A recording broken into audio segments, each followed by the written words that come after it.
Texas has 33 active amusement parks per the roller coaster database. A park that has or has had a permanent roller coaster. And as of 2025, I've been to 29 of them. The largest park that I have not been to is Incredible Rides, as it wasn't added to the database until after the summer season. I'm also missing 3 current parks without coasters. In Oasis Lanes Amusement Center in El Paso, Extreme Jump San Antonio, as it appears to be only open for special events, if open at all, and Kittyland in Waco, as I should really have a kid with me to visit that park.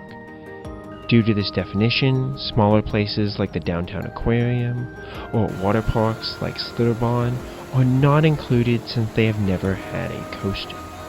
Similarly, fairgrounds such as the Houston Rodeo or the Montgomery County Fair, or events such as Magical Winter Lights, are not included as they do not feature a permanent roller coaster. For those interested in learning more, I have 4 reviews for all of these ranked parks except Camp FIMFO and the 3 largest parks in Six Flags Fiesta Texas, Six Flags Over Texas, and SeaWorld San Antonio. Number 29. Alley Cats. Family entertainment centers are near the bottom of my list, largely because of their high price. When I went, Alley Cats offered an all-you-can-play wristband for $60, with promotional discounts available, if you can find them.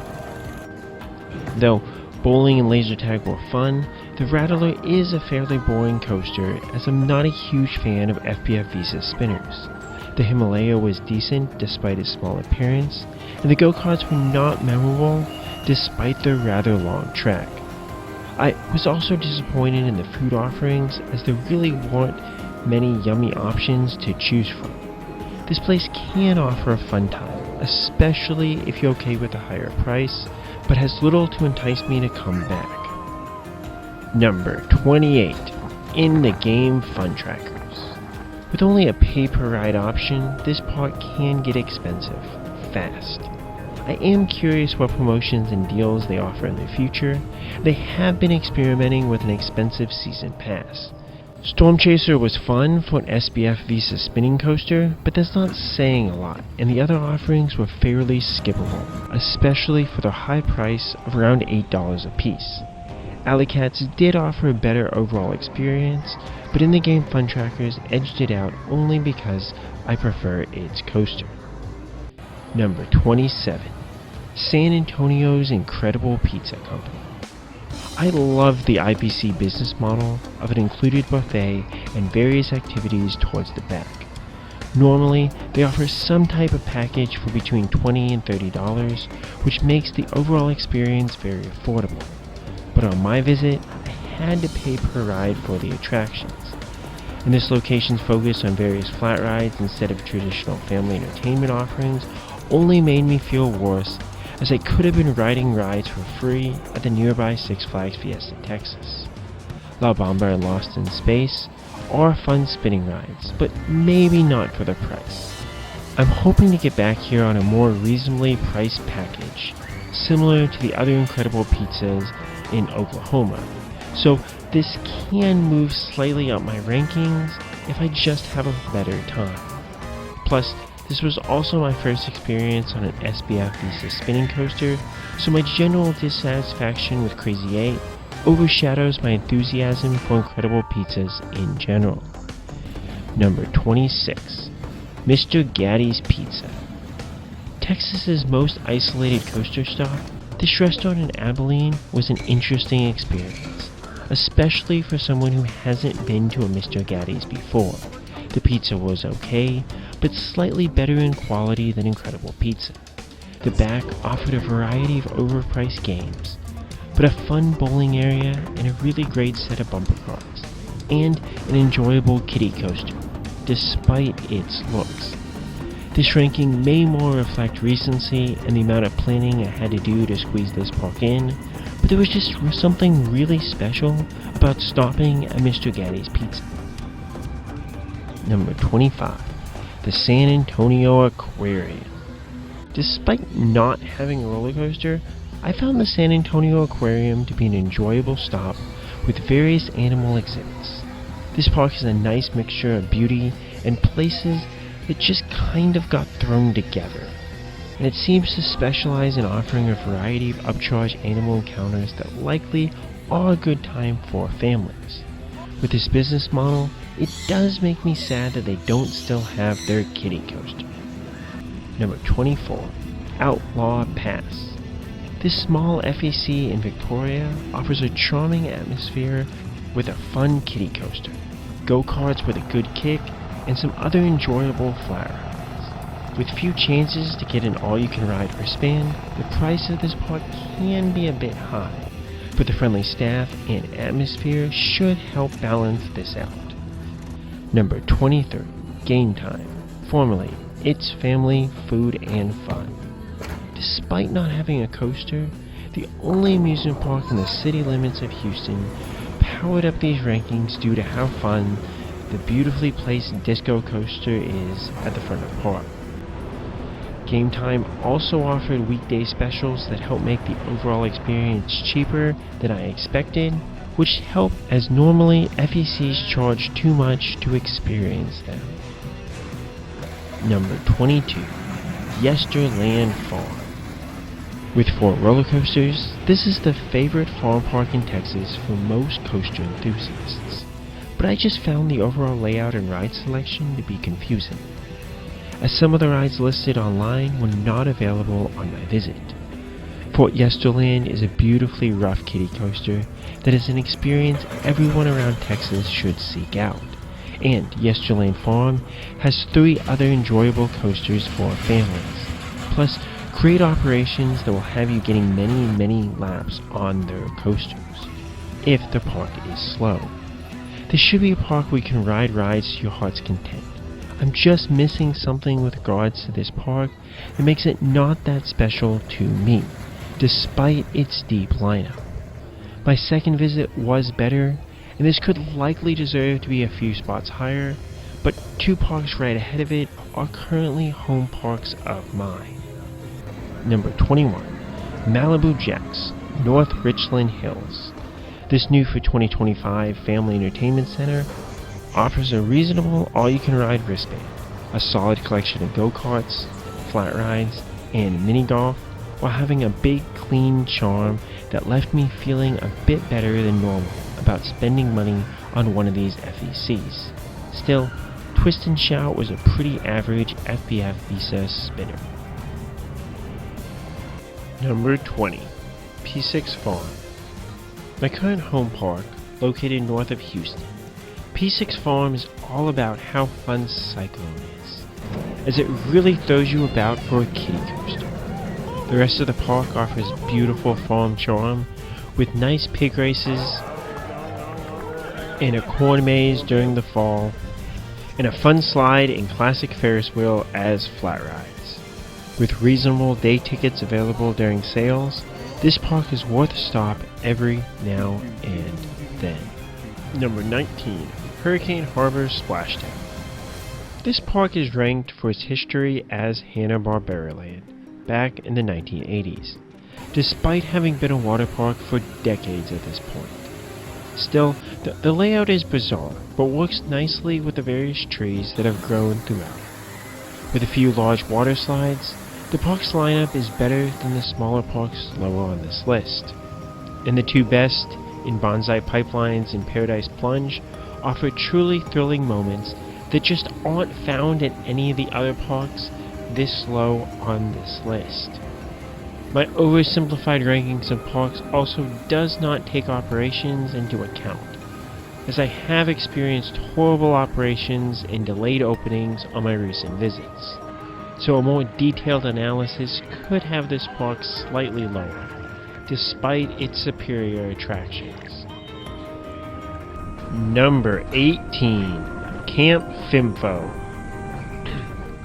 As a high-end camping retreat in the Texas Hill Country, just outside of New Braunfels, I did not spend the extra money to fully experience this park, so this ranking is factoring in the coaster and largely kind of assuming the other experiences such as mini golf and the water slides. I did really like Cliff Carver, though the auto braking does hurt its speed and laterals. The beauty of this park does factor into my rankings and helps boost it up as well. The price, like with most mountain coasters, is a lot, especially for what you get. But this can be an enjoyable experience if you know what you're getting into. Number 17. Austin's Park. With an expensive play-all-day option, this park isn't the most accessible. But including the subpar pizza buffet is a nice touch when partnered with the go-karts and coasters. I especially like the chicken on the buffet. Fiesta Express offers great laterals for a coaster, and Barreling Rapids offers solid drops, so both have route guide value despite their simplistic nature. The rest of the park is fairly large, so you can easily spend a day here, if you really want to, and I came away being impressed with Austin's Park, despite its price. Number 16. Landa Park. My highest ranked park in Texas without a coaster, this classic community park for New Braunfels offers a train ride and a few other offerings around a beautiful lake. The historic swim offerings help with the atmosphere, and the price of only $5 for the train ride is incredibly affordable. I think I just like trains a bit too much, but I really enjoyed my stop at Landa Park. Number 15. State Fair of Texas. This park has featured permanent coasters in the past, which is why it makes this list. The coasters are simple but enjoyable, and the depth and history of some of the permanent flat rides is a marvel to see. With bunches of food stalls and exhibits to wander around and see, there's plenty to do at this fair. However, as with any large fair, the price can add up fast, with attractions being $8 or more per ride, and food being $10 to $20 per plate, and that is on top of admission and parking. From a price perspective, it is really expensive, but it is still a solid Texan experience that is more enjoyable than smaller parks around the state. Number 14. Big Rivers Waterpark and Adventures. My other home park located north of Houston, this is the water park for a proposed full theme park in Grand, Texas. However, for now, just the water park exists, though they are trying to expand to year-round operations with the addition of a fairgrounds with flat rides, including the new Stratosphere, which is a great drop tower, and have enjoyable Halloween and Christmas events, along with zip lines and other dry activities. Operations here have been terrific on my visits, and this park is doing a lot of things to improve as an amusement park. I have been disappointed with some of their communications to guests, which causes me to not be as in love with Big Rivers as maybe I should be, but I am rooting for it. Even if we don't get that full theme park, the Big Rivers can crack the top 10 on this list one day. For those interested, they have an FBF Visa spinner that gets them on this list. Number 13. Tom Foolery's Adventure Park. As the FEC attached to the indoor water park at the Kalahari Resort in Round Rock, just outside of Austin, this park tries to be a bit bigger than the other parks around the state. With an eye-catching centerpiece coaster and screaming centipede, it is easy to see that this park could be special, but my love for Star Force Orbiter also helps it in these rankings. With a fun drop tower and other basic offerings, this park has something for families, but the inclusion of the ropes course really helps make the difference for me, especially as it just amplifies the atmosphere of families being on vacation. Number 12. Holly Springs Farm. Featuring my favorite kiddie coaster anywhere, Holly Springs Farm is a simple farm park with a train ride and a coaster, and is the cheapest unlimited ride wristband in the state at only $15. Plus, Runaway Mine Train as a coaster is incredible, offering a solid punch on its drop and a layout that beats you up with just how to experience airtime. Normally, these layouts, like Road Trip Coaster at Yesterland Farm, offer a mild coaster experience, but Runaway Mine Train delivers wonderfully at being a fun experience. The train ride is fun too, though you can't see much at all at night, which is when I visited for their Christmas event. The park staff were also extra nice to me, so this is a park that truly shines much better than it otherwise should. Number 11. Dewberry Farm. Getting on the map in 2024 with the addition of Gold Rush, this Houston area park excels in offering a great atmosphere and a variety of rides. Although it can be hard to find a few, the park was easy enough to navigate with its various paths. The park seems committed to adding new attractions going forwards, as well as having Halloween and Christmas events to make visiting during those times extra special. Add in an extra friendly staff and excellent operations, this park really stood out as a special place. Number 10. The Kemah Boardwalk. The Kemah Boardwalk has a great collection of restaurants and a standout coaster in Boardwalk Bullet, though I find it a bit flawed from being a truly great coaster. The flat rides are located near each other, and some offer good views of the bay while being fun.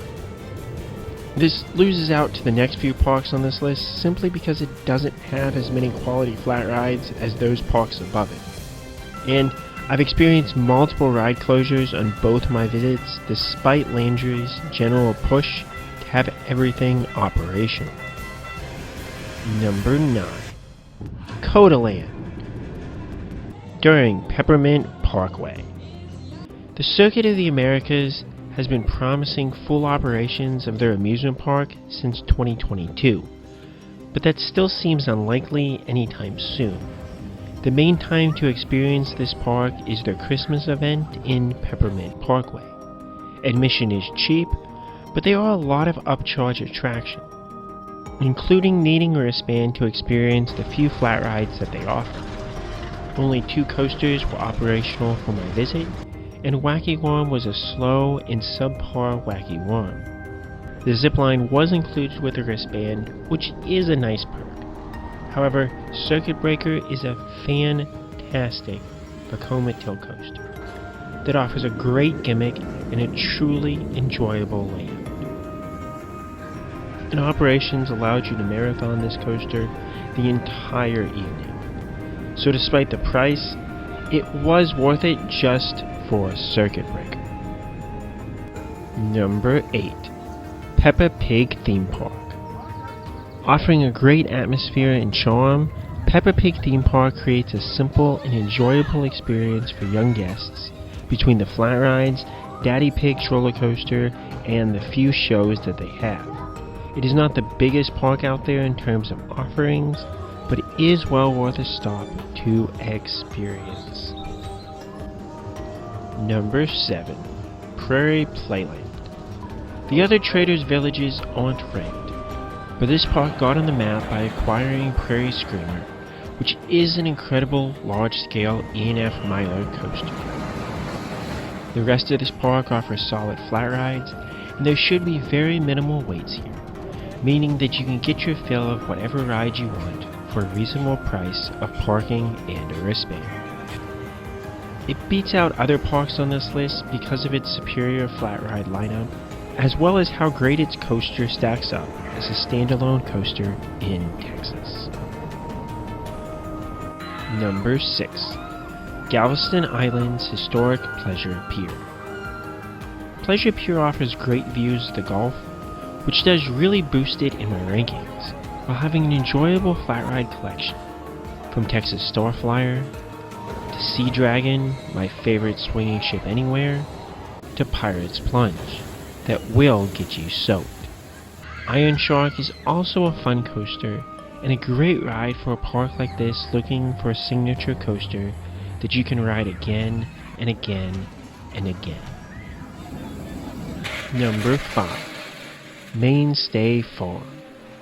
Sneaking high into my rankings, this farm park south of Fort Worth offered me an incredible experience during my visit.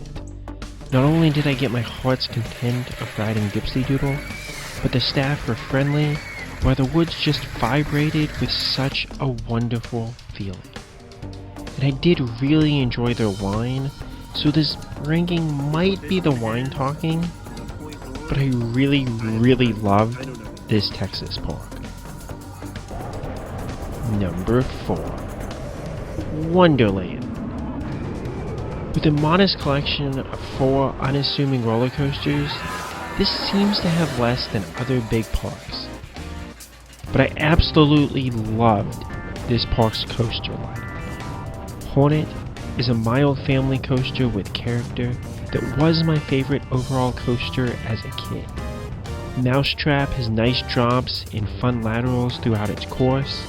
Cyclone is unique with its drops and forces due to lacking a seatbelt or restraint. And Texas Tornado has wonderful kinks during moments of positive G's. With short lines, you can hopefully ride these coasters again and again and again on your visit. All that's not mentioning this park's historic charm and appearance, as well as the few flat rides, some of which are classic prototypes from Hopkins. Some rides were down for extended maintenance during my visit, and I hope this park can recover to have all rides up and operational. But even what I experienced made Wonderland a really special place. Number 3. Six Flags Fiesta Texas. Fiesta Texas has nice but dated theming in its various areas, as well as a solid and deep coaster collection that is improved with Dr. Diabolical finally delivering for me. This park is also home to 4 coasters that have been my number 1 overall coaster at some point. Batgirl Coaster Chase, Poltergeist, the original Rattler, and Iron Rattler. Wonder Woman offers a solid but short ride, and the other coasters round out the lineup to give a bit of depth to the park. With fantastic shows from Christmas to Mardi Gras to Halloween, and generally good operations, this park does so many things well.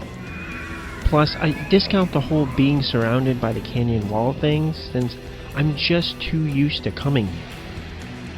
This park is in a 4-way tie for first place in my rankings, and while good, there are just a few better coasters and/or experiences that I'd like at an amusement park. And I have become a bit bored with the overall coaster lineup at Fiesta Texas. Number 2. SeaWorld San Antonio. Edging out Fiesta Texas due to my love for the steel eel and its floater airtime over its hills, which has been amazing for me in the past.